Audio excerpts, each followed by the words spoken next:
आजिज़ी और होती है, रुसवाई और होती है। दोनों चीज़ों में फ़र्क है।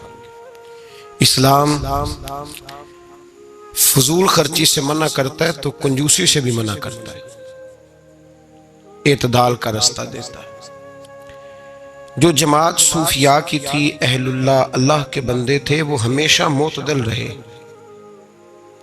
मोतदल रहे। वो लोग अपनी जाती ज़रूरियात को हुदूद में रखते थे। उन्होंने कभी भी किसी भी मौका पर किसी भी जगह किसी के आगे हाथ नहीं फैलाया। खुददारी का भी वो लिहाज करते थे। तो अहलुल्लाह के यहाँ अफरात व तफरीत नहीं होती, दरमियाना रास्ता होता है। हमारे ज़माने में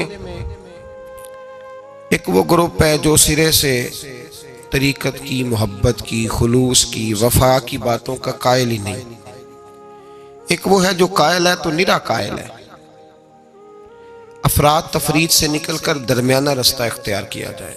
एक लफ्ज़ है निस्बत। कुछ लोग सारा कुछ छोड़ छाड़ के खाली निस्बत के कायल हो गए, वो भी गलत है। और कुछ लोगों ने कहा कि सीधा सीधा नमाज पढ़ेंगे, रोज़ा रखेंगे, निस्बत की ज़रूरत ही नहीं, वो भी अपनी जगह पे दुरुस्त नहीं कह रहे। निस्बत की फजीलत है। कुरान मजीद फुरकान हमीद 15वां पारा, उसका आखिरी हिस्सा 16वें पारे का इब्तदाई हिस्सा एक बड़ा मशहूर वाक़या है जनाब खिज़र अलैहिस्सलाम और हज़रत मूसा अलैहिस्सलाम का। बड़ा मारूफ है। किसी वक़्त मैं चाहता हूँ कि वो सारा वाक़या तफसील से अर्ज़ करूँ और इसी तरह की किसी नशिस्त में, ख़ास लोगों की नशिस्त में वो बात भी अर्ज़ करूँगा। लेकिन एक बात उनमें से ये थी कि हज़रत खिज़र अलैहिस्सलाम ने जनाब मूसा अलैहिस्सलाम से कहा था कि आप मेरे साथ सब्र नहीं कर सकेंगे, जो मैं कर रहा हूँ आपने इस तरह करना है कि मानते जाना है, तबसरा नहीं करना। और यही बड़ा मुश्किल काम है, सिर्फ मानते जाना, ये मुश्किल काम है। एक जगह ऐसी आई कि जहाँ गांव था, हज़रत मूसा और जनाब खिज़र अलैहिस्सलाम पहुँचे तो बस्ती के लोगों ने न पानी पूछा, न खाना दिया, न बैठने को चारपाई दी। लेकिन हज़रत खिज़र सुबह से शुरू हुए और शाम तक एक दीवार बनाते रहे। दीवार गिर रही थी, उसको सीधा किया, बनाया। और जब दीवार को बना लिया तो हज़रत मूसा अलैहिस्सलाम कहने लगे, इतने खुश्क लोग थे कि उन्होंने पानी तक नहीं पूछा, तो आप सारा दिन काम करते रहे, क्या वजह थी? तो आपने फरमाया, तुम्हें कहा था ना तुम सब्र नहीं कर सकते, तुम नहीं सब्र कर सकते। तो फरमाया फिर बता दें। हज़रत मूसा अलैहिस्सलाम के सवाल पर जनाब खिज़र ने यह जवाब दिया कि इस दीवार के नीचे 2 यतीम बच्चों का खजाना है। अगर दीवार गिर जाती, खजाना जाहिर हो जाता तो लोग वो खजाना उठा के ले जाते, इसलिए बनाई है। तो कहा कि बच्चे अभी तो उन्होंने कोई नेक अमल नहीं किया, तो ये जो अल्लाह का फजल हो रहा है किस वजह से हो रहा है? तो कुरान के 2 जुमले हैं, कहा वकाना अबूहुमा सालिहा, ये उन पर फजल इसलिए हो रहा है कि उनका बाप नेक आदमी था। वकाना अबूहुमा सालिहान, उनका बाप एक, वकाना अबूहुमा सालिहान, बाप उनका नेक था। काजी सनाउल्लाह साहब पानीपती रहमतुल्लाह अलैह फरमाते हैं, वो डायरेक्ट बाप नहीं था, दादा भी नहीं था, परदादा भी नहीं था, वो 7वीं नस्ल में जाके नेक था। तो निस्बत की एक बहार तो हुई ना, एक बहार तो हुई, उसका एक असर तो हुआ ना कि 7वीं नस्ल तक किसी नेक आदमी की औलाद पे अल्लाह रहम फरमाता है। अब एक आदमी है, वो कहता है मैं नमाज भी नहीं पढ़नी, रोजा भी नहीं रखना, दाढ़ी भी नहीं रखनी, लेकिन मैं हूं पीर साहब का बेटा। तो कुरान कहता है वकान अबूहुमा सालिहान, लिहाजा आओ सारे मेरे हाथ चूमो। एक बात, सिर्फ एक बात उसको ज़हन में रखें, वो अपने शेख का, अपने बाप के मिशन का मुखालिफ ना हो, मुखालिफ ना हो, शरीयत की हद तोड़ने वाला ना हो।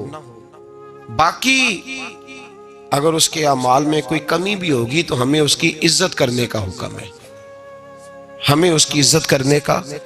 हजरत सैयदना नूह अलैहिस्सलाम का बेटा जनाब नूह के मिशन का मुखालिफ था, वो इनकार करता था हजरत नूह अलैहिस्सलाम का। तो कुरान मजीद ने कहा कि नूह ये तेरा बेटा ही नहीं। तो ऐसे आदमी की इज्जत करना हमारे लिए बेहतर, ये अफरात व तफरीद है। कुछ लोग कहते हैं जी पीर साहब का बेटा होगा तो घर होगा। अगर उसके अंदर ज्यादा खूबी पाई जाती है तो हम अपने शेख की वजह से, अपने उस्ताद की वजह से, क्योंकि निस्बतों से निस्बतें होती है ना, निस्बतों से। नबी पाक सल्लल्लाहु अलैहि वसल्लम ने फरमाया तेरी सास और तेरा ससुर तेरे माँ बाप है। किसकी वजह से जी? बीवी की वजह से। किसकी वजह से?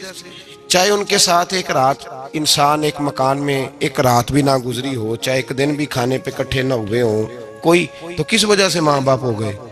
यानी निस्बत की वजह से। निस्बत इसका एक असर है, इसकी एक हैसियत है दीन में। निस्बत का एहतराम किया जाएगा, निस्बत का अदब किया जाएगा। निस्बत से आला हजरत फाजिल बरेलवी रहमतुल्लाह ताला अलैह से किसी ने मसला पूछा कि जनाब मस्जिद की कोई चीज़ है तो अगर हम वो बेचें, फालतू हो गई या इजाफी है तो बेच सकते हैं? तो आला हजरत ने फरमाया बेच तो सकते हो, पर शर्त यह है कि जिसको बेचो उसको कहो कि किसी गलत जगह और तू नापाक जगह इस्तेमाल नहीं करेगा, मस्जिद की चीज़ है पाक जगह इस्तेमाल करेगा।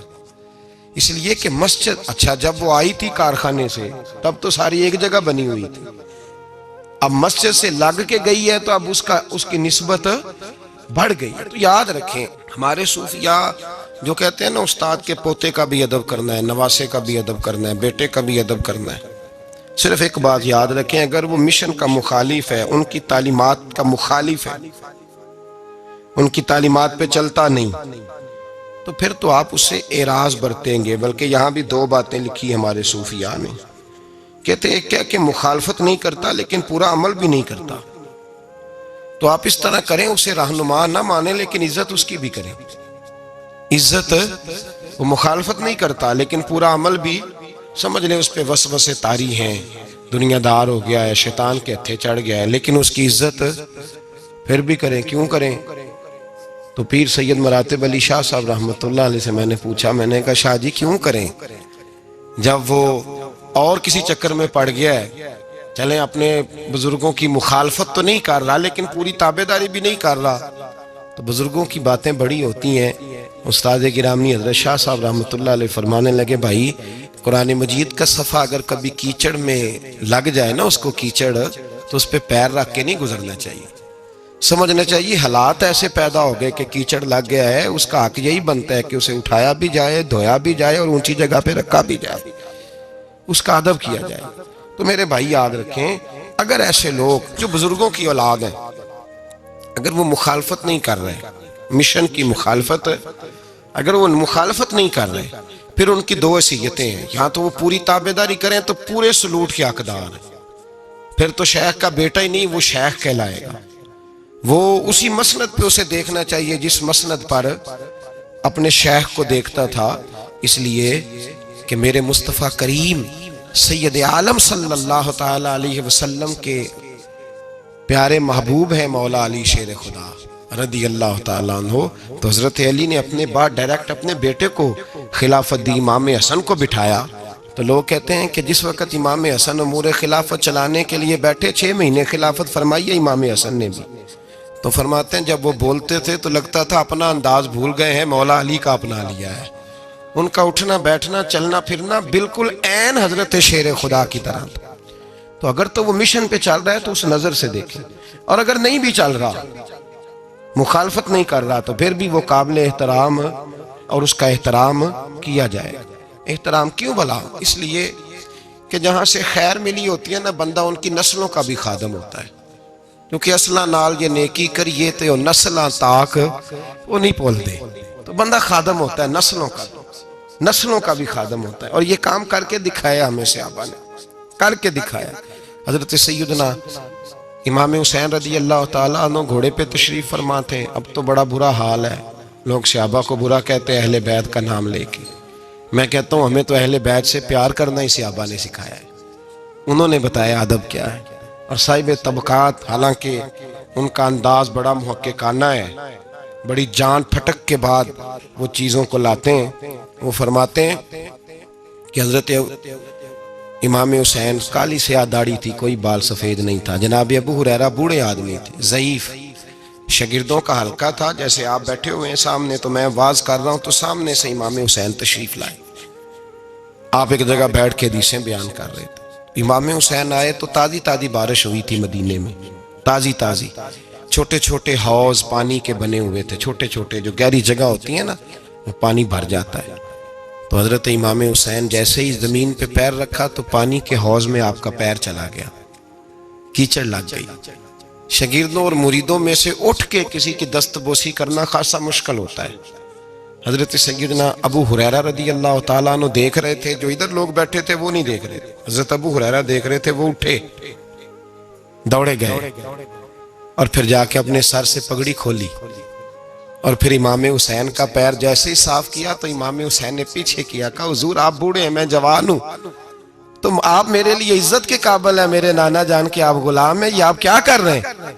तो सैयदना अबू हुरैरा रदी अल्लाह ताला उन्होंने पैर छोड़ा नहीं, जोर से पकड़ लिया, रोने लगे, कहने लगे हुसैन तुझे नहीं देख रहा, मैं तो मोहम्मद अरबी की निस्बत को देख रहा हूं। तो मेरे अजीज याद रखें इस बात को कि निस्बत एक हुसन है, निस्बत एक तवानाई है, निस्बत एक वकार है। निस्बत की कदर करें। अगर अहलुल्लाह की कोई औलाद है, हजरत उमर फारूक रदी अल्लाह ताला अन्हु सीधे सीधे 2 + 2 के कायल थे, कोई चक्कर ही नहीं, बस जो मानता है ठीक है, नहीं मानता तो डंडा मंगाओ, सीधी सीधी जिंदगी थी। लेकिन निस्बत पर, प्यार पर, खुलूस पर, वफा पर हजरत उमर का भी कोई समझौता नहीं। इमाम आज़म अबू हनीफा रहमतुल्लाह अलैह, इमाम साहब से सनद लेने के लिए लोग हजारों मील का सफर करते थे, हजारों मील का। अब तो प्राइमरी टीचर बेचारा जा रहा हो ना साइकिल पे, तो उसका शागिर्द लैंड क्रूजर पे गुजरता है तो कई दफा उस्ताद पे धुआं छोड़ जाती है उसकी गाड़ी, उसे पता ही नहीं कि कितनी कदर वाले मामलात हैं ये। हजरत सैयदना इमाम आजम, लाखों लोग, करोड़ों लोग आज भी उनकी तकलीद करते हैं। इमाम साहब का कौल दुनिया में हुज्जत के तौर पे माना जाता है। आपके शागिर्द कहते एक बाग में बैठकर हम कुछ लिख रहे थे, बहुत सारी किताबें बिखरी हुई हैं चारों जानब। जब आदमी तहरीर करता है ना, जो मुसन्निफ किताबें लिखने वाले हैं, वो दंगल का समा होता है, इधर चीज बिखरी है, कोई इधर चीज बिखरी है, बड़े उनके मामलात सख्त हो जाते हैं। तो कहते हैं कि बड़ा बिखरा हुआ सामान था, हम एक बाग में बैठे थे, खुली फिजा में काम हो रहा था। तो बादों का शागिर्द भी बिठाए जाते हैं, हवाले ढूंढो, तो बुखारी देख, तो मुस्लिम देख, बिठाए जाते हैं साथ, शागिर्द भी बैठे हुए थे। तो कहते हैं बच्चे बाहर गेंद से खेल रहे, एक गेंद आ गई बाग में, एक छोटा सा बच्चा गेंद लेने आया तो इमाम साहब उठ के खड़े हो गए, बच्चा गेंद लेके चला गया। अब बच्चे खेलते हैं तो कितनी ज्यादा दफा गेंद आएगी, फिर दोबारा वो गेंद आ गई, वही बच्चा फिर आया, शायद उसकी ड्यूटी ये थी। वो जब दोबारा आया तो इमाम आजम फिर खड़े हो गए, वो तीसरी दफा आया तो इमाम साहब फिर खड़े हो गए। अब शागिर्द बेचारे उकता गए कि हम इतनी मुश्किल से नोट सीधे करते हैं, बाबा उठता है तो किताबें फिर बिखर जाती। 3-4 दफा हुआ तो एक शागिर्द कहने लगे हुजूर बस भी करेंगे तो 100 दफा आएगा, तो आप बूढ़े आदमी हैं, घुटनों में दर्द भी, आप 100 दफा खड़े होंगे। तो इमाम साहब फरमाने लगे ये 1000 दफा भी आया तो मैं 1000 दफा खड़ा हो जाऊंगा। कहा क्यों? फरमाने लगे इसलिए कि ये मेरे उस्ताद का पोता है, ये मेरे उस्ताद का, ये उनका पोता है, तो मैंने वहां से खैर ली है, मैं उनकी नस्लों की भी ताबेदारी करूंगा। वो जितनी दफा आएंगे मैं उठ के, ये बेमुरव्वत सा जमाना है, बेकैफ सा, इसमें खुश्की ही खुश्की पाई जाती है। वो लोग जो बैठे हैं दरवाजों पर, देखे ना, नबी पाक सल्लल्लाहु अलैहि वसल्लम ने ये नहीं फरमाया कि मेरी फातिमा की बड़ी फजीलत है, ये तहज्जुद गुजार है। हजरत बीबी साहबा के लिए ये लफ्ज मेरे नबी पाक सल्लल्लाहु अलैहि वसल्लम ने कहीं नहीं बयान फरमाया कि मेरी बेटी कायमुल लाइल है, साइमुल दहर है, ये बहुत बड़ी आलिमा है, ये आपको नहीं मिलेंगी। हुजूर ने फरमाया बस मेरी बेटी है, अल फातिमा तो बिदात। इसका कमाल ये है कि ये मेरी और तुम्हारे लिए इतना काफी नहीं कि मोहम्मद अरबी की बेटी है सल्लल्लाहु अलैहि वसल्लम। फरमाया जिसने इससे प्यार किया उसने मुझसे प्यार किया, जिसने इससे बुग़्ज़ रखा उसने मुझसे बुग़्ज़ रखा। तो शर्फ़े नस्बत ये सूफिया ने कोई घड़ नहीं लिया नजरिया, ये कुरान का, हदीस का, सहाबा का बताया हुआ मामला है। कदर एक कीमती चीज का नाम है, कदर वाला फैज याब होता है, और जो बेकदर होता है ना उसका फैज सलब हो जाता है। जिसने समझ लिया ना कि फलां चीज मेरी रेंज में है, मैं जब चाहूं जैसा चाहूं वैसा हो जाएगा, वो गया। और जिसने कहा ना नहीं मैं तो साल के राह हूं, उसकी मेहरबानी तवज्जो कर देता, वो बच गया।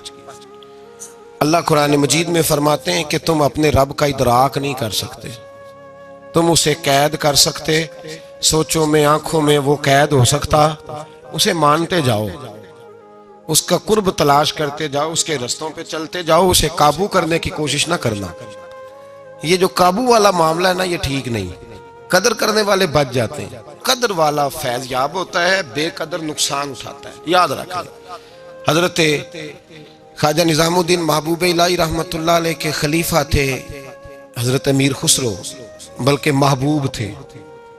कभी कभी खलीफे और महबूब में भी फर्क होता है, बल्कि महबूब थे हजरत अमीर खुसरो रहमतुल्लाह अलैह।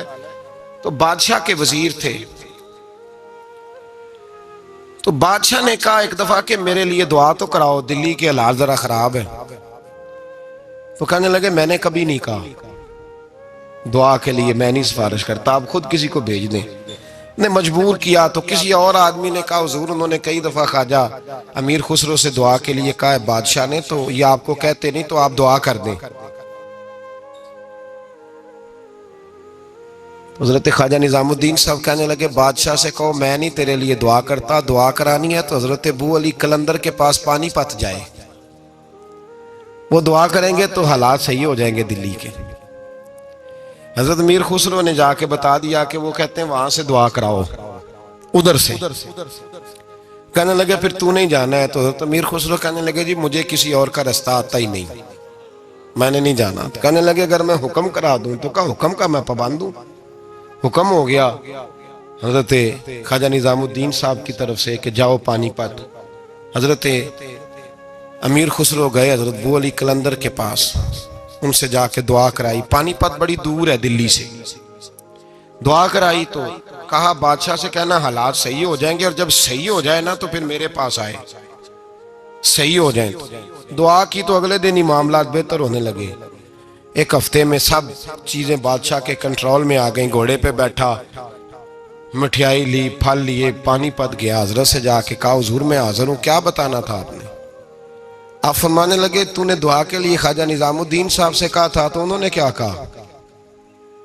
कहा जनाब उन्होंने कहा आपसे दुआ कराएं। फरमाने लगे मैं दुआ करूं जो हर जुमेरात खुद ख्वाजा निजामुद्दीन साहब से दुआ कराने जाता हूं, हर जुमेरात जाता हूं दिल्ली और उनसे दुआ करा के आता हूं। तुझे पता है यहां क्यों बुलाया है? ये बताने के लिए कि तेरे हालात खराब क्यों होते हैं। कहा हुजूर क्यों होते हैं? फरमाने लगे तेरे हालात इसलिए खराब होते हैं कि तो हजरत ख्वाजा निजामुद्दीन साहब की कदर नहीं करता, उनकी कदर शुरू कर दे, मेरा वादा है तेरे हालात सही हो जाएंगे। उन्हें कदर छोड़ दी है रब करीम के बंदे की। तेरी बगल में रहते हैं ना, साथ होते हैं, तो तू कहता है वो तो मेरी रेंज में है, मसला ही कोई नहीं, तेरे पास होते हैं। और फरमाया उन्होंने वो दुआ करते तो अल्लाह तेरे पे बड़ा फजल करता। उन्होंने मेरे पास तुझे भेजा ही इसलिए ताकि तुझे जरा कदर पता चले कि अल्लाह वालों की कोई कदर भी होती है। ऐसे ही माम तो मेरे भाई याद रखें, निस्बत का एक दर्जा है, और ये हम ना चक्रों में पड़े रहते हैं जिसकी वजह से नुकसान उठाते हैं। अपने आप को समेट के रखें, नज़र पर, जुबान पर, सोच को पाबंद रखें, और सीधा सीधा जब खैर लेने का इरादा बंदा कर लेता है तो फिर अल्लाह उसके लिए असबाब भी पैदा कर देता है, और जिसकी गर्दन अकड़ी रहती है उसका नुकसान होता है। अल्लाह हमें समझने की तौफीक